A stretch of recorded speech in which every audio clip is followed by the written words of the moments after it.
नमस्कार साथियों, स्वागत है आप सभी का आपके अपने YouTube channel bound to education में। मैं आप सभी का स्वागत करता हूं आज की इस नए वीडियो में।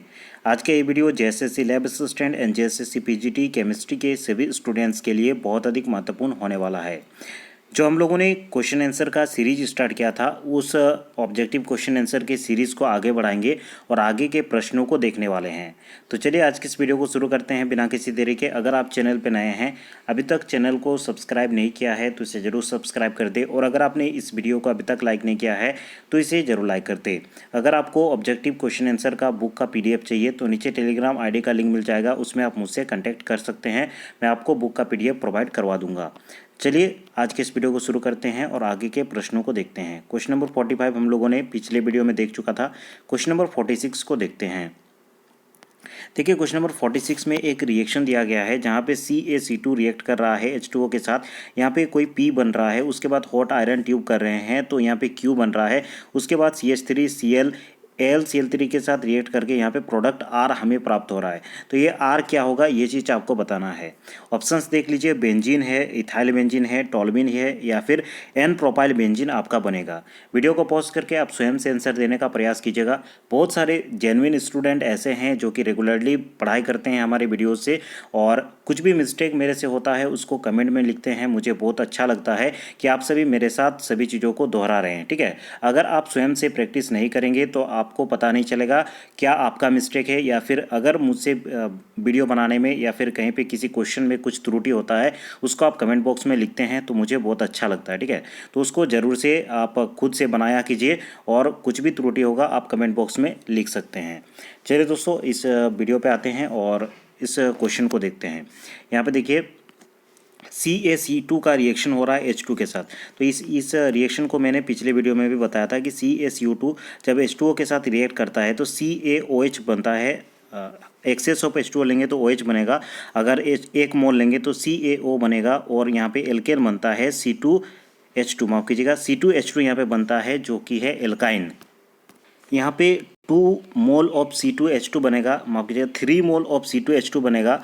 और इसको अगर आप हॉट आयरन ट्यूब करेंगे तो यहाँ पे देखिए Q जो आपका बनेगा, यहाँ पे आपका बनेगा C6H6, ठीक है। C6H6 ये बनेगा, अर्थात कि रिंग फॉर्मेशन होगा, यहाँ पे बेंजीन का फॉर्मेशन होगा C6H6। उसके बाद फिर से आप AlCl3 और यहाँ पे CH3Cl के साथ रिएक्ट करवाते हैं तो आपको यहाँ पे टोल्यूइन प्राप्त होगा, ठीक है। यहाँ पे R जो प्रोडक्ट होगा ये आपका टोल्यूइन प्राप्त होगा। इस टाइप से ऊपर में CH3 ग्रुप आ जाएगा जिसको हम लोग टोल्यूइन कहते हैं, ठीक है। तो रिएक्शन इस प्रकार से आपका होने वाला है। तो इस क्वेश्चन का करेक्ट आंसर होगा ऑप्शन C, टोल्यूइन। आगे देखिए नेक्स्ट क्वेश्चन है question number 47। At room temperature the eclipsed and staggered form of ethane can not be isolated because they interconvert rapidly, both the conformers are equally stable.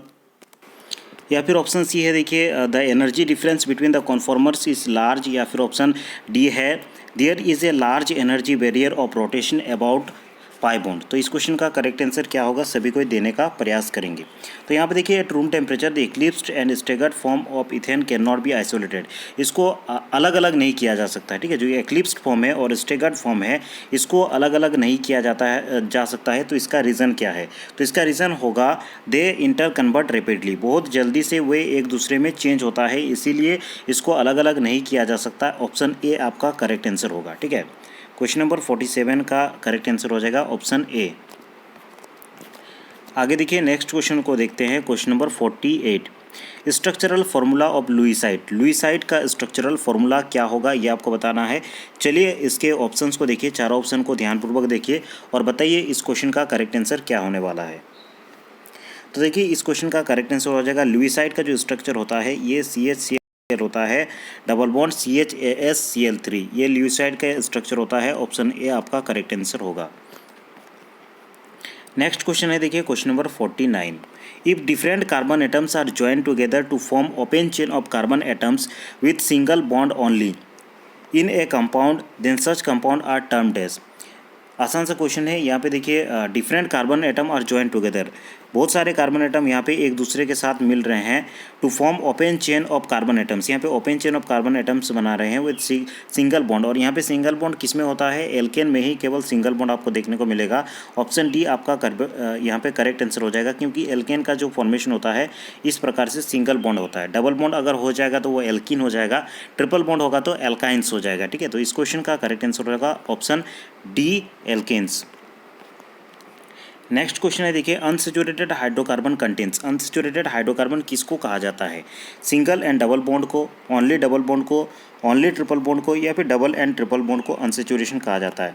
तो देखिए unsaturated hydrocarbon जो होते हैं वो alkene और alkyne को कहा जाता है, जिसमें डबल और ट्रिपल बॉन्ड होते हैं। तो इसका करेक्ट आंसर होगा ऑप्शन डी। अनसैचुरेशन हाइड्रोकार्बन किस में पाया जाता है? तो डबल बॉन्ड और ट्रिपल बॉन्ड, अर्थात कि सी डबल बॉन्ड सी या फिर सी ट्रिपल बॉन्ड सी जहाँ पे आप देखेंगे तो उसको अनसैचुरेटेड हाइड्रोकार्बन कहा जाता है। तो इस क्वेश्चन का करेक्ट आंसर हो जाएगा आपका option D, double and triple bond. Next question है, देखिए arrange the following hydrocarbons halide in the order of their decreasing reactivity और विथ प्रोपेन। ठीक है, यहाँ पे प्रोपेन के साथ रिएक्टिविटी के ऑर्डर में आपको सजाना है, कौन सा रिएक्टिविटी ऑर्डर होगा। इससे पहले भी हम लोगों ने पढ़ा था कि जो आपका ऑर्डर होता है यहाँ पे हेलोजन जो ग्रुप होता है, फ्लोरो पहले आता है, उसके बाद ब्रोमो, फ्लोरो, क्लोरो, उसके बाद ब्रोमो, उसके बाद आयोडो। ठीक है, आयोडो का रिएक्टिविटी ज़्यादा होता है क्योंकि आयोडो में माइनस साइन आसानी से रह सकता है। यहाँ पे जैसे कि H और Cl में H प्लस और Cl माइनस में टूटेगा, H प्लस और Br माइनस में टूटेगा, H प्लस और I माइनस में टूटेगा। ठीक है, तो चूंकि I का यहाँ पे साइज ज़्यादा होता है इसीलिए वो अपने ऊपर नेगेटिव चार्ज को आसानी से रख सकता है। ठीक है, तो यहाँ पे हाईली रिएक्टिव होगा HI, उसके बाद होगा HBr, उसके बाद HCl। ठीक है, क्योंकि HCl छोटा होता है दोनों से और HI सबसे बड़ा होता है, इसीलिए इसका रिएक्टिविटी आराम से हो जाएगा। ठीक है, आसानी से होगा। डिक्रीजिंग ऑर्डर ऑफ रिएक्टिविटी आपको सजाना था, सबसे कम रिएक्टिविटी HCl का होगा, सबसे ज़्यादा HI का होगा। तो ऑप्शन सी आपका करेक्ट आंसर होगा। नेक्स्ट क्वेश्चन है, देखिए which of the following reactions can be use to prepare methane. Methane को बनाने के लिए कौन सा आप यहाँ पे रिएक्शन का उपयोग करेंगे? Clemmensen reduction, Wurtz reaction, reduction of CH2 double bond CH2 by LiAlH4, या फिर reduction of methyl iodide by using a zinc copper couple. यहाँ पे जो चारों ऑप्शन दिए गए हैं, चारों ऑप्शन से ही एल्केन बनेगा, लेकिन आपको प्रिपरेशन करना है मीथेन का। तो ध्यानपूर्वक अगर देखेंगे तो आप यहाँ पे आंसर आपको मिल जाएगा। क्लेमेंसन रिडक्शन में देखिए यहाँ पे कभी भी एक कार्बन वाला आपको नहीं मिलेगा, इसीलिए आपको यहाँ पे मीथेन नहीं मिलता है। वुर्च रिएक्शन में भी आप CH2 double bond CH2 even number of carbon atom वाले आप एल्केन यहाँ पे एल्केन को बना सकते हैं। ठीक है, CH2 डबल बॉन्ड CH2 यहाँ पे रिएक्ट करके आपका CH3 सिंगल बॉन्ड CH3 ये देता है। ठीक है, अर्थात कि even number of carbon atom वाला एल्केन आप उच्च रिएक्शन से बना सकते हैं, तो इससे भी आप मीथेन फॉर्मेशन नहीं कर सकते हैं। रिडक्शन ऑफ CH2 से आप इथेन बना सकते हैं, इससे मीथेन नहीं बनेगा। तो ऑप्शन डी आपका करेक्ट आंसर हो जाएगा इस क्वेश्चन का, reduction of methyl iodide by using a zinc copper methyl. देखिए दोस्तों, यहाँ पे जिंक आयोडाइड मिथाइल आयोडाइड दिया गया है, जहाँ पे मिथाइल आयोडाइड जो है आई यहाँ से हट जाएगा और आपका यहाँ पे मीथेन प्राप्त हो जाएगा। ठीक है, तो इसका करेक्ट आंसर होगा ऑप्शन डी। नेक्स्ट क्वेश्चन है, देखिए which of the following statements is or are correct regarding Kolbe electrolysis process. Kolbe electrolysis process से संबंधित यहाँ पे 3 स्टेटमेंट दिए गए हैं, आपको बताना है कि कौन सा स्टेटमेंट यहाँ पे करेक्ट होने वाला है। देखिए दोस्तों, alkane containing even number of carbon atoms are prepared. Kolbe electrolysis process से आप alkane containing even number of carbon atom prepare कर सकते हैं। सोडियम और potassium salt of carboxylic acid are taken as substrate, या फिर लास्ट ऑप्शन है देखिए H2 gas is deposited at anode. तो आपका करेक्ट आंसर क्या होगा ये आपको बताना है। ठीक है, तो यहाँ पे देखिए इलेक्ट्रोलाइसिस प्रोसेस में क्या होगा, एनोड पे आप RCOO माइनस, एनोड पे एट एनोड पे आपका RCOO माइनस Na प्लस इसका इलेक्ट्रोलाइसिस हो करके हमें एल्केन मिलता है, यहाँ पे 2 मोल लेंगे, एल्केन मिलता है, प्लस यहाँ पे CO2 मिलता है, CO2। ये प्रोसेस होता है एनोड में, जबकि कैथोड में आपका H2 मिलता है, ना कि एनोड में। जबकि इस ऑप्शन में देखिए दिया गया है H2 is deposited at anode, जो कि सरासर गलत है। ये प्रोसेस होता है कैथोड में। ठीक है, H2 gas is deposited at cathode अगर होता तो ये करेक्ट हो जाता, लेकिन एनोड दिया गया है तो ये रॉन्ग हो जाएगा। तो इस क्वेश्चन का करेक्ट आंसर हो जाएगा आपका ऑप्शन ए। इसमें जो स्टेटमेंट 1 और 2 दिया गया है, ठीक है, ये स्टेटमेंट और ये स्टेटमेंट दोनों करेक्ट हो जाएगा। ऑप्शन ए आपका करेक्ट आंसर होगा। आगे बढ़ते हैं और क्वेश्चन नंबर 54 को देखते हैं। When sodium propionate is heated with soda lime, यहाँ पे सोडियम प्रोपायोनेट को हीट किया जाता है सोडा लाइम के प्रेजेंस में। द प्रोडक्ट फॉर्म, तो प्रोडक्ट फॉर्म क्या होगा? मीथेन बनेगा, इथेन बनेगा, इथीन बनेगा या फिर इथाइन बनेगा, ये आपको बताना है। तो सोडियम प्रोपायोनेट कैसा होता है? इसका फॉर्मूला CH3 CH2 COON है, ये सोडियम प्रोपायोनेट होता है। इसको सोडा लाइम के प्रेजेंस में हीट किया जा रहा है, ठीक है, सोडा लाइम के प्रेजेंस में हीट किया जा रहा है, ठीक है। तो आपका यहाँ पे बनेगा CH3 CH3, ये बनेगा, इथेन बनेगा, ठीक है। ये फॉर्मेशन होगा क्योंकि सोडा लाइम का जो फॉर्मूला होता है ये होता है सोडा लाइम का स्ट्रक्चर, ठीक है। तो इसका करेक्ट आंसर हो जाएगा ऑप्शन बी, इथेन। क्या बनेगा? इथेन बनेगा, ऑप्शन बी। नेक्स्ट क्वेश्चन है, देखिए, which of the following will produce ethane, कौन सा रिएक्शन से आपको इथेन मिलेगा ये बताना है। Reduction of CH3 COOH with HI with red P, soda lime decarboxylation of sodium propionate. उसके बाद नेक्स्ट ऑप्शन है, देखिए, hydrogenation of ethane in the presence of Raney nickel. तो आपका कौन सा करेक्ट आंसर होगा कि किससे एल्केन बनेगा। तो एक एक रिएक्शन को देखिए, किससे एल्केन बनेगा, ऑटोमेटिक आपको पता चल जाएगा। यहाँ पे देखिए, reduction of CH3 COOH with HI and red P, इसका रिडक्शन किया जा रहा है HI और रेड फॉस्फोरस के प्रेजेंस में। तो यहाँ पे इथेन आपका प्राप्त होगा। CH3 यहाँ पे 2 मोल अगर लेंगे तो यहाँ पे CH3 इथेन बनेगा, प्लस साथ में आपका यहाँ पे बनेगा 2H2O बनेगा, 2H2O, और यहाँ पे 2 मोल HI ले रहे हैं तो यहाँ पे 2I2 बनेगा, ठीक है। तो यहाँ पे इथेन आपका 1 नंबर में प्राप्त हो रहा है। दूसरा नंबर में देखते हैं soda lime decarboxylation of sodium propionate. तो अभी ये रिएक्शन हम लोगों ने पढ़ा, यही रिएक्शन था, इथेन इसमें तो बन ही रहा है। तो ऑप्शन 1 और 2 दोनों में इथेन बन रहा है। ऑप्शन 3 को देखते हैं। ऑप्शन 3 है, देखिए, hydrogenation of ethene in the presence of Raney nickel. तो इथीन को अगर हाइड्रोजनेशन करते हैं तो इसमें भी इथेन आपको मिलेगा, ठीक है। इथीन क्या होता है? CH2 ये होता है इथीन। हाइड्रोजनेशन अर्थात कि H2 के साथ रिएक्ट कर रहा है रेनी निकेल के प्रेजेंस में, तो यहाँ पे भी आपको इथेन प्राप्त होगा। तो all the options are correct. यहाँ पे ऑप्शन डी आपका करेक्ट आंसर हो जाएगा, all the options are correct.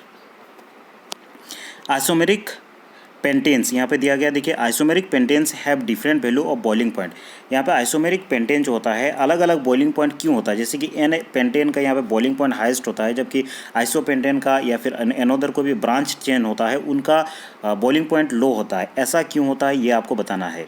यहाँ पे देखिए, no branching, weak intermolecular force of attraction, या फिर ऑप्शन सी है, देखिए, large area of conduct. Option D है, देखिए, नन ऑफ द एबोव। तो 56 का करेक्ट आंसर बताने का प्रयास कीजिएगा। यहाँ पे देखिए, एन पेंटेन जो होता है ये लॉन्ग चेन होता है, ठीक है, ये लॉन्ग चेन होता है। जबकि यहाँ पे आइसोपेंटेन अगर 2 डिग्री पेंटेन ले लेंगे या फिर 3 डिग्री पेंटेन ले लेंगे तो ये जो ब्रांच चेन होता है, जैसे जैसे ब्रांच चेन होगा उसका सरफेस एरिया भी घटेगा, और सरफेस एरिया घटेगा तो बॉइलिंग पॉइंट घटेगा, ठीक है। तो यहाँ पे इसीलिए एन पेंटेन का सरफेस एरिया ज़्यादा होता है, क्योंकि ये लार्ज चेन होता है और लार्ज चेन होने के कारण इसका सरफेस एरिया भी ज़्यादा होता है। इसीलिए इस क्वेश्चन का करेक्ट आंसर हो जाएगा ऑप्शन सी, क्योंकि इसका लार्ज सरफेस एरिया होता है। ऑप्शन सी आपका करेक्ट आंसर हो जाएगा। इसीलिए एन पेंटेन का बॉइलिंग पॉइंट उनके आइसोमेरिक पेंटेन से अलग होता है, ठीक है, और इसका जो बॉइलिंग पॉइंट है वो ज़्यादा होता है। ऑप्शन सी आपका करेक्ट आंसर होगा। नेक्स्ट क्वेश्चन की ओर आगे बढ़ते हैं। Question number 57, which of the following explanation is correct, कौन सा एक्सप्लेनेशन करेक्ट होगा ये आपको बताना है। यहाँ पे देखिए, पहला यहाँ पे स्टेटमेंट दिया गया है, boiling point of alkene increases with increase in molecular weight of alkene. यहाँ पे कहा गया है जो बॉइलिंग पॉइंट है एल्केन का वो इंक्रीज करता है with decrease in molecular weight of the alkene. उसके बाद दूसरा यहाँ पे दिया गया है, boiling point of alkene increases with increase in branching of alkene. तीसरा दिया गया है, boiling point of alkene decreases with increase in branching of alkene.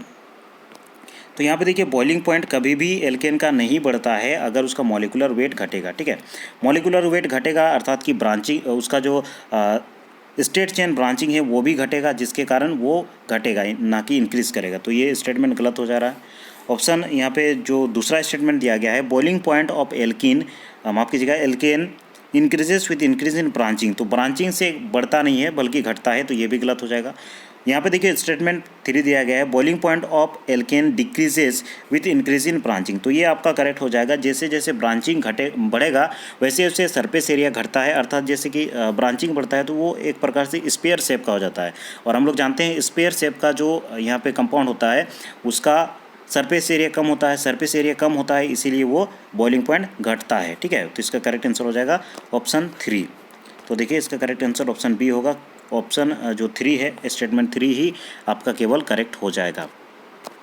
आगे बढ़ते हैं और नेक्स्ट क्वेश्चन को देखते हैं।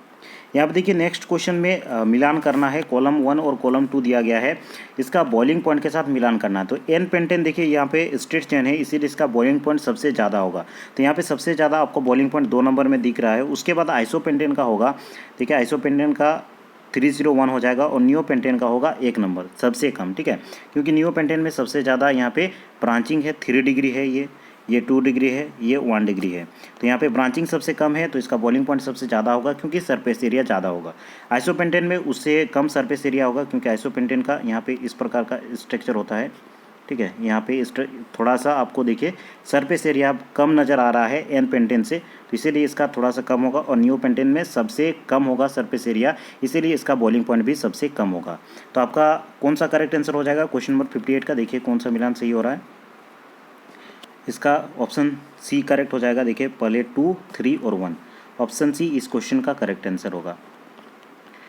आगे देखिए the halogenation process rate of reaction of alkanes with halogens, यहाँ पे halogenation rate of reaction with alkane का रिएक्शन यहाँ पे हेलोजन के साथ आपको डिक्रीजिंग ऑर्डर में बताना है कि क्या होगा। ठीक है, तो याद रखेंगे जैसे कि एफ और एफ, चूँकि इसका साइज स्मॉल होता है, ठीक है, तो इसके बीच में ज़्यादा रिपल्सिव फोर्सेस होगा तो ये ज़्यादा जल्दी टूटने का कोशिश करेगा। ठीक है, अलग अलग होने का कोशिश करेगा, जिसके कारण रेट ऑफ रिएक्शन भी ज़्यादा होगा। तो यहाँ पे साइज कम अर्थात कि रेट ऑफ रिएक्शन ज़्यादा।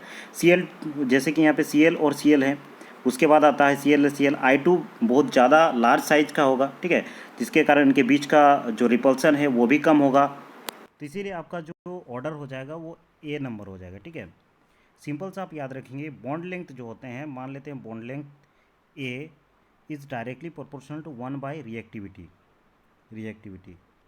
जितना ज़्यादा बॉन्ड लेंथ उतना कम रिएक्टिविटी, जितना कम बॉन्ड लेंथ उतना ज़्यादा रिएक्टिविटी, इन्वर्सली प्रोपोर्शनल होता है। ठीक है, तो इसे आप याद रखेंगे, bond length is inversely proportional to 1 by reactivity, मतलब inversely proportional to the reactivity. Option A आपका करेक्ट आंसर होगा।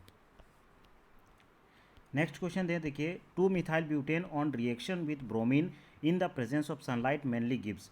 2 मिथाइल ब्यूटेन का यहाँ पे रिएक्शन करवाया जा रहा है इन प्रेजेंस ऑफ सनलाइट। ठीक है, सनलाइट फोटोकेमिकल रिएक्शन करवाया जा रहा है, तो आपका रिएक्शन क्या होगा तो इसे बताना है। ठीक है, 2 मिथाइल ब्यूटेन, यहाँ पे दूसरा पोजीशन पे मिथाइल होगा और ब्यूटेन का आपका स्ट्रक्चर लिखना है, तो CH3 CH2 CH3 ये ब्यूटेन है और इसका दूसरा पोजीशन पे मिथाइल ग्रुप है। इसका रिएक्शन हो रहा है ब्रोमीन के साथ, मतलब Br2 के साथ हो रहा है reaction in presence of light अर्थात कि H न्यू। तो आपका ये रिएक्शन करेंगे तो आपका जो प्रोडक्ट बनेगा ये बनेगा, ऑप्शन सी आपका करेक्ट आंसर हो जाएगा। 2 ब्रोमो 2 मिथाइल एक ही पोजीशन पे आता है, याद रखेंगे, इससे पहले भी ये रिएक्शन हम लोगों ने देखा था। अगर आप थर्मोकेमिकल माफ कीजिएगा, यहाँ पे अगर सनलाइट अर्थात कि H न्यू से रिएक्ट करवाते हैं, लाइट के प्रेजेंस में फोटोकेमिकल रिएक्शन करवाते हैं, तो एक ही पोजीशन पे ब्रोमो और मिथाइल ग्रुप आएगा और आपका ये ब्यूटेन बनेगा। ऑप्शन सी आपका करेक्ट आंसर हो जाएगा, 2 ब्रोमो 2 मिथाइल ब्यूटेन। एक चीज़ याद रखेंगे, यहाँ पे सनलाइट के प्रेजेंस में एक ही पोजीशन पे आएगा। ठीक है, यहाँ पे देखिए दूसरा पोजीशन पे ब्रोमो ग्रुप भी आया है और मिथाइल ग्रुप भी आया है। आगे बढ़ते हैं, चलिए नेक्स्ट क्वेश्चन को देखते हैं। नेक्स्ट क्वेश्चन है देखिए, which of the following reaction of methane is incomplete combustion. यहाँ पे मीथेन का इनकम्प्लीट कंबूशन दिखाना है कि कौन सा रिएक्शन से इनकम्प्लीट कंबूशन आप करा सकते हैं मीथेन का। क्वेश्चन नंबर 64 का करेक्ट आंसर दीजिए। चलिए, अगर आप स्वयं से देना चाहते हैं तो वीडियो को पॉज करके आप इस क्वेश्चन का करेक्ट आंसर देने का प्रयास करेंगे। तो इस क्वेश्चन का देखिए करेक्ट आंसर हो जाएगा ऑप्शन सी। यहाँ पे आपको सी अर्थात कि कार्बन सॉलिड के रूप में मौजूद यहाँ पे मिल रहा है। देखिए ये इनकम्प्लीट कॉम्बुशन हो रहा है, इसीलिए आपको यहाँ पे कार्बन जो कि सॉलिड फॉर्म में मौजूद है। अगर ये कंप्लीट कम्बुशन होता तो यहाँ पे कार्बन सॉलिड फॉर्म में मौजूद नहीं रहता। तो इनकम्प्लीट कम्बुशन ऑफ मीथेन कौन सा दिखा रहा है? ऑप्शन सी आपका करेक्ट आंसर हो जाएगा। यहाँ पे देखिए सॉलिड अर्थात कि यहाँ पे एस बच रहा है, ठीक है, बहुत ज़्यादा मात्रा में एस बच रहा है, इसलिए इनकम्प्लीट ये आपका कॉम्बुशन हो जाएगा। जैसे कि कोयले को आप दहन करते हैं तो बहुत सारा वहाँ पे बचता है एस, तो उसको इनकम्प्लीट कम्बुशन कहेंगे। उसी प्रकार मीथेन जो गैस होता है, मीथेन को अगर ऑक्सीजन के प्रेजेंस में यहाँ पे आप रिएक्शन करवा रहे हैं और यहाँ पे सॉलिड फॉर्म में कार्बन बच रहा है, उसी प्रकार यहाँ पे +2 H2O मिल रहा है, तो आप यहाँ पे जान जाएंगे कि इनकम्प्लीट कम्बुशन हो रहा है, ठीक है, नहीं तो ये कार्बन नहीं बचता। ऑप्शन सी आपका करेक्ट आंसर होगा। नेक्स्ट क्वेश्चन है, देखिए which of the following is correct matching regarding controlled oxidation of alkene and catalyst using in the reaction. यहाँ पर देखिए लेफ्ट साइड में आपका रिएक्शन दिया गया है, राइट साइड में कैटलिस्ट दिया गया है, तो कौन सा रिएक्शन में कौन सा कैटलिस्ट यूज़ होगा ये आपको बताना है। क्वेश्चन नंबर कौन सा है ये? Question number 62। तो इस क्वेश्चन का करेक्ट आंसर हो जाएगा ऑप्शन बी आपका करेक्ट होगा। देखिए इसमें पहला नंबर जो रिएक्शन है CH4 + O2, यहाँ पर रिएक्शन प्रोसीड करके CH3OH बन रहा है, इसमें आप कैटलिस्ट का यूज़ करेंगे Cu 523 kelvin at 100 atmosphere. CH4 + O2 HCHO बन रहा है, इसमें MO2O3 का उपयोग करेंगे। जबकि सी नंबर में आपको देखिए यहाँ पे 3 नंबर जो कैटलिस्ट है इसको उपयोग करना है, चौथा नंबर में आपको चौथा नंबर का कैटलिस्ट यूज़ करना है। तो इस क्वेश्चन का करेक्ट आंसर हो जाएगा ऑप्शन बी, ठीक है, ये ऑप्शन आपका करेक्ट आंसर होगा। Which of the following statement is or are correct regarding rotation around intermolecular axis of CC bond? Rotation options देख लेते हैं। Rotation lead to produce rotamers. Option 2 है देखिए energy required for such rotation come from weak repulsive interactions between the adjacent bond. उसके बाद option C है repulsive interactions between adjacent bond is termed as torsional strain. तो इस question का correct answer क्या होगा ये आपको बताना है। यहाँ पूछा गया है which of the following statement is or are correct regarding rotation around intermolecular axis of CC bond के अराउंड रोटेशन से संबंधित यहाँ पे पूछा गया है, तो कौन सा करेक्ट आंसर होगा ये आपको बताना है। तो इसके जो ऑप्शंस दिए गए हैं अर्थात कि जो स्टेटमेंट दिए गए हैं 1 नंबर 2 नंबर और 3 नंबर, ये तीनों ही करेक्ट हो जाएंगे, इसीलिए इस क्वेश्चन का करेक्ट आंसर होगा आपका option D, all are correct, ठीक है। नेक्स्ट क्वेश्चन है which of the following statement is or are correct regarding relative stability of conformation of ethane. Conformation of ethane के रिलेटिव यहाँ पे स्टेबिलिटी से संबंधित कुछ यहाँ पे दिए गए हैं, इनको ध्यान से पढ़ना है और बताना है कि कौन सा ऑप्शन यहाँ पे आपका करेक्ट आंसर होगा। पहला स्टेटमेंट दिया गया है there is minimum repulsive forces between and maximum stability of molecule in case of staggered form. जब इथेन को आप स्टेगर्ड फॉर्म में यहाँ पे करते हैं तो कहा गया है repulsive forces are maximum and stability of the molecule, stability maximum होता है और रिपल्सिव फोर्सेस मिनिमम होता है, ये कहा गया है, ठीक है। 2 नंबर में कहा गया है there are maximum repulsive forces and minimum stability of the molecule in case of eclipsed form. And last कहा गया है due to repulsive forces eclipsed form possesses more energy as compare to the staggered form. तो इसका correct answer क्या होगा ये आपको बताना है। तो इसमें तीनों ही करेक्ट आंसर हो जाएगा, ऑप्शन ए ओ 1, 2 और 3, जो तीनों स्टेटमेंट दिया गया है तीनों ही स्टेटमेंट यहाँ पे करेक्ट आंसर हो जाएगा। ऑप्शन डी आपका करेक्ट आंसर होगा, all are correct. Next question है, यहाँ पे एक रिएक्शन दिया गया है CH2 CH2 COOH CH2 CH2 COOH BaO के साथ रिएक्शन करवाया जा रहा है। उसके बाद यहाँ पे देखिए हीट किया जा रहा है, -H2O निकल रहा है, उसके बाद ड्राई डिस्टिलेशन किया जा रहा है। तो यहाँ पे बी जो प्रोडक्ट बनेगा ये क्या बनेगा ये आपको बताना है। तो इस क्वेश्चन का करेक्ट आंसर हो जाएगा option B cyclopentanone. Option B आपका करेक्ट आंसर होगा। नेक्स्ट क्वेश्चन है देखिए यहाँ पे रिएक्शन कर रहा है बेंज, ये 2 यहाँ पे दिया गया है, एल्कीन दिया गया है, उसके बाद COOH डाइओइक एसिड यहाँ पे दिया गया है और यहाँ पे रिएक्शन किया जा रहा है बेंजीन के प्रेजेंस में 100 डिग्री सेल्सियस पर। तो यहाँ पे कौन सा प्रोडक्ट बनेगा ये आपको पूछा गया है। ये सिंगल प्रोडक्ट बनेगा, 2 प्रोडक्ट बनेगा, 3 प्रोडक्ट बनेगा या फिर नन ऑफ दिस। तो इसको रिएक्शन करेंगे तो साइक्लिक प्रोडक्ट यहाँ पे फॉर्म होगा, तो यहाँ पे सिंगल प्रोडक्ट फॉर्म होगा। ऑप्शन ए आपका करेक्ट आंसर होगा। आगे चलते हैं और नेक्स्ट क्वेश्चन को देखते हैं। हीटिंग 1,2-डाइब्रोमोसाइक्लोहेक्सेन with 2 equivalent of alcoholic KOH yield. 1,2-डाइब्रोमोसाइक्लोहेक्सेन का रिएक्शन हो रहा है 2 equivalent of KOH alcoholic KOH के साथ। तो आपका रिएक्शन क्या होगा ये आपको बताना है, ठीक है। प्रोडक्ट क्या बनेगा ये आपको बताना है। तो यहाँ पे 1,2 डाइब्रोमो साइक्लोहेक्सेन, ये साइक्लिक फॉर्म यहाँ पे बना लिए। 1,2 डाइब्रोमो अर्थात कि इस पोजीशन पे और इस पोजीशन पे मान लेते हैं 2 ब्रोमीन है, डाइब्रोमो है, वो रिएक्शन कर रहा है एल्कोहलिक KOH के साथ। तो आपका जो प्रोडक्ट बनेगा ये ऑप्शन बी आपका करेक्ट आंसर हो जाएगा, ये आपका बनेगा, ठीक है, बी ऑप्शन करेक्ट आंसर होगा। नेक्स्ट क्वेश्चन है, देखिए the appropriate for the following transformation is. यहाँ पे आपको रिएक्शन कंडीशन बताना है कि कौन सा रिएक्शन कंडीशन का यहाँ पे उपयोग किया जाएगा, अर्थात कि कैटलिस्ट के रूप में कौन सा यहाँ पे जो कंपाउंड दिए गए हैं ये आपको उपयोग करना है। तो इस क्वेश्चन का करेक्ट आंसर हो जाएगा ZnHgHCl का यहाँ पे उपयोग करेंगे, ए आपका करेक्ट आंसर हो जाएगा, ZnHgHCl ऑप्शन ए आपका करेक्ट आंसर होगा। नेक्स्ट क्वेश्चन है, देखिए which of the following react with Cl2 and Br2 at room temperature and in the absence of diffused sunlight to produce dihalogen derivative. कौन सा ऐसा reactant है जो कि यहाँ पे रिएक्शन कर रहा है Cl2 और Br2 के यहाँ पे Br2 के साथ एट रूम टेम्परेचर में इन एब्सेंस ऑफ डिफ्यूज्ड सनलाइट। तो यहाँ पे कौन सा आपका करेक्ट आंसर होगा ये आपको बताना है, साइक्लोब्यूटेन, साइक्लोपेंटेन, साइक्लोहेक्सेन या फिर ऑल ऑफ दीज। तो क्वेश्चन नंबर 69 जो है इसका करेक्ट आंसर हो जाएगा आपका ऑप्शन नंबर ए आपका करेक्ट आंसर होगा, ठीक है, साइक्लोब्यूटेन। साइक्लोब्यूटेन मान लेते हैं ये साइक्लोब्यूटेन है और इसका रिएक्शन हो रहा है Cl2 के साथ और Br2 के साथ इन एब्सेंस ऑफ लाइट, ठीक है, in absence of diffuse light दिया गया है, डार्क में, अर्थात कि डार्क में यहाँ पे रिएक्शन हो रहा है, तो यहाँ पे डाई हेलोजन बन रहा है, ठीक है, तो ये आपका करेक्ट आंसर होगा cyclobutane option A. Question number 70 है the correct stability order of cycloalkane. Cycloalkane का करेक्ट स्टेबिलिटी ऑर्डर क्या होगा ये आपको बताना है। चलिए वीडियो को पॉज कीजिए और बताइए इस क्वेश्चन का करेक्ट आंसर क्या होगा। तो क्वेश्चन नंबर 70 का करेक्ट आंसर हो जाएगा ऑप्शन ए, साइक्लोपेंटेन सबसे ज़्यादा स्टेबल होगा, उसके बाद साइक्लोहेक्सेन, उसके बाद साइक्लोप्रोपेन, ऑप्शन ए आपका करेक्ट आंसर होगा। नेक्स्ट क्वेश्चन है कंसीडर द फॉलोइंग कंपाउंड्स। कुछ कंपाउंड दिए गए हैं, ध्यानपूर्वक देखिए।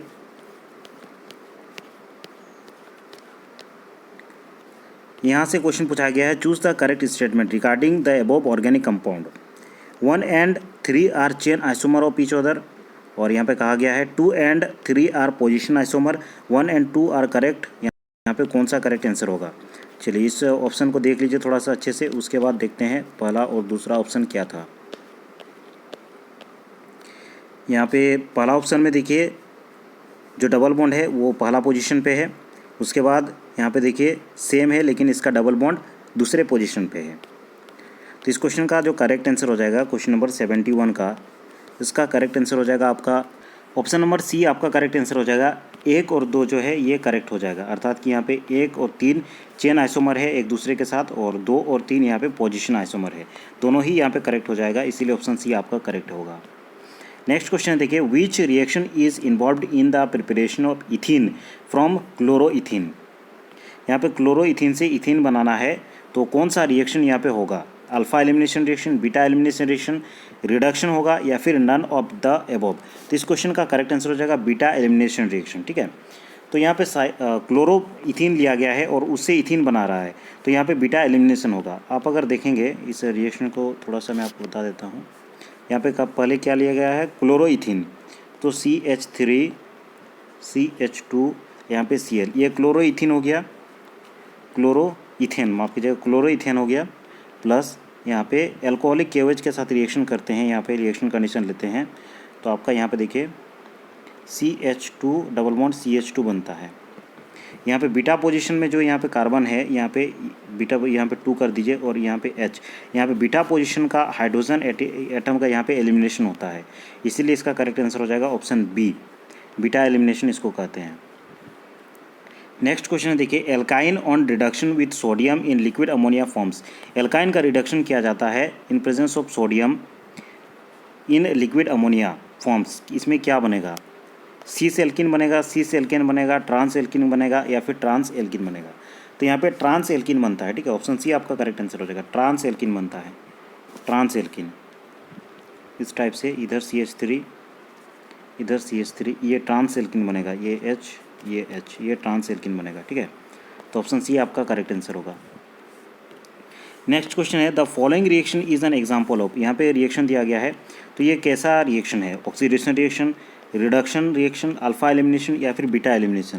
तो इस क्वेश्चन का करेक्ट आंसर हो जाएगा बीटा एलिमिनेशन। अभी इसका चर्चा किया, यहाँ पे देखिए ये वाला H एलिमिनेट हो रहा है बीटा पोजीशन का और यहाँ पे इथीन बन रहा है, तो ये बीटा एलिमिनेशन हो जाएगा। बीटा पोजीशन क्योंकि अल्फा ये बीटा पोजीशन से हाइड्रोजन का एलिमिनेशन हो रहा है, तो इसका करेक्ट आंसर हो जाएगा बीटा एलिमिनेशन। डी ऑप्शन आपका करेक्ट आंसर होगा।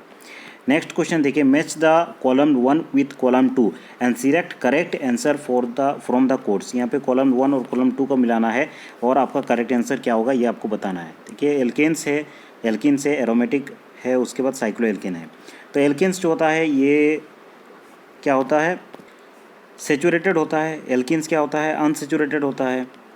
उसके बाद एरोमेटिक क्या होते हैं, साइक्लिक होते हैं, ठीक है, साइक्लिक कंपाउंड एरोमेटिक होते हैं। साइक्लो एल्किन क्या होते हैं, क्लोज्ड चेन होते हैं। तो ये आपका करेक्ट आंसर हो जाएगा ऑप्शन बी, ठीक है, 3, 1, 2, 4 ये आपका करेक्ट आंसर हो जाएगा ऑप्शन बी।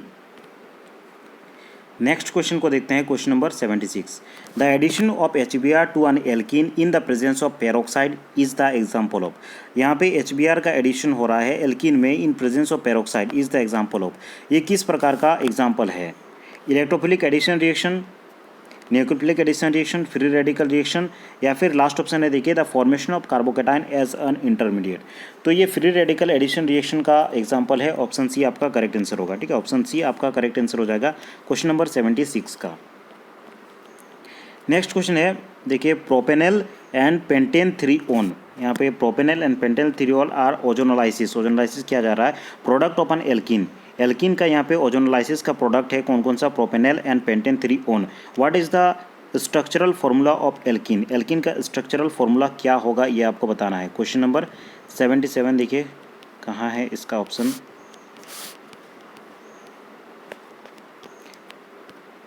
तो इस क्वेश्चन का करेक्ट आंसर हो जाएगा ऑप्शन ए, ठीक है, ये आपका करेक्ट आंसर होगा।